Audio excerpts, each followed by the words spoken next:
Hello, my name is Lieutenant General Lawrence Nicholson. I just retired as a United States Marine after 39 years. I've served in combat in some of the toughest spots in the world, to include Fallujah, Iraq, and Helmand Province, Afghanistan. I served in those two places side by side with Mr. Kael Weston.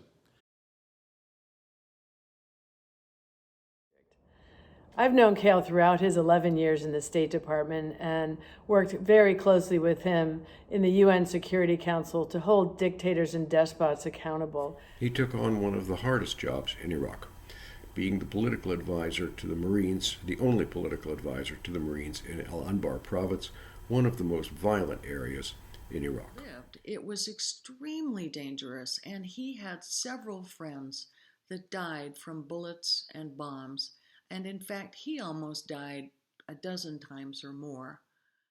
You know, you learn a lot about somebody in a combat zone, especially when you're getting shot at. And I can tell you that Kael Weston is a man of impeccable character and great integrity. In that role, he had to help make very difficult decisions, some of which required people to go into danger. Sometimes people lost their lives. This was a heavy moral burden. He served his country in Iraq and in Afghanistan as a civilian with the Department of State, and he's serving his country now as a citizen, hopefully to be your congressman.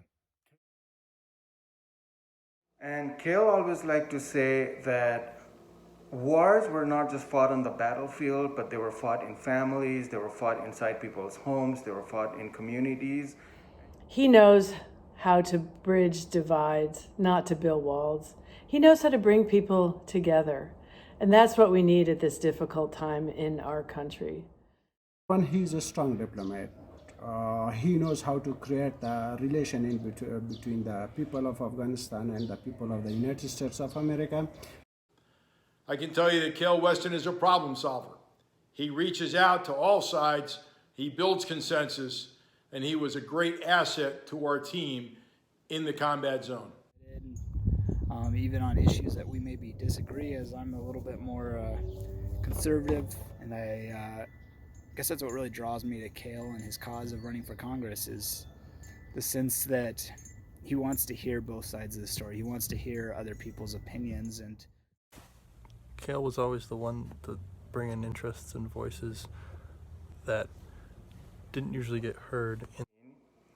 As an immigrant, I like to focus my teaching a lot on diversity issues, and I can honestly say that I couldn't have asked for a better person to teach with than Kael. Spends a lot of time listening, trying and empathizing with people, and it's really an amazing thing when you meet him, because he spends most of the time just asking questions and trying to understand you and trying to get to learn about you.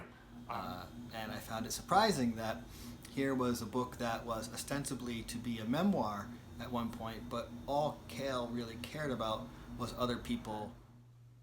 If he were to get into the House of Representatives, he would see those 435 people as people he could get to know and form bonds with.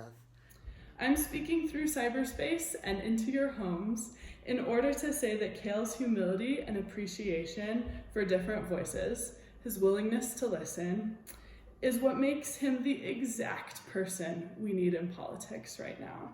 Kael is a man more than just a simple handshake and says thank you for your service. He sits and he listens. He wants to know what you've been through and what he can do to help you. Julie is a Democrat, I'm not. We would both vote for Kael because Kael transcends party.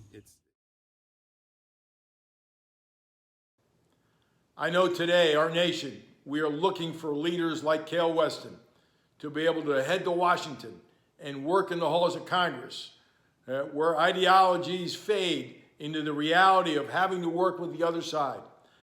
With Kael, I know that he exhibits empathy and concerns for the bread and butter issues that affect all of us, particularly the systematic disparities of healthcare, living wages, and basic human rights.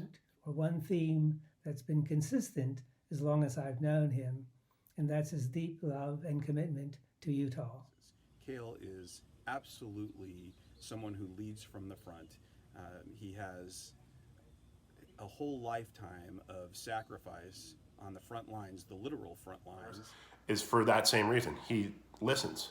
For years, we worked and edited and refined his life story into something that became more about what he wanted this country to be, a place where Democrats and Republicans could work alongside one another to get things done for people who can't always speak for themselves.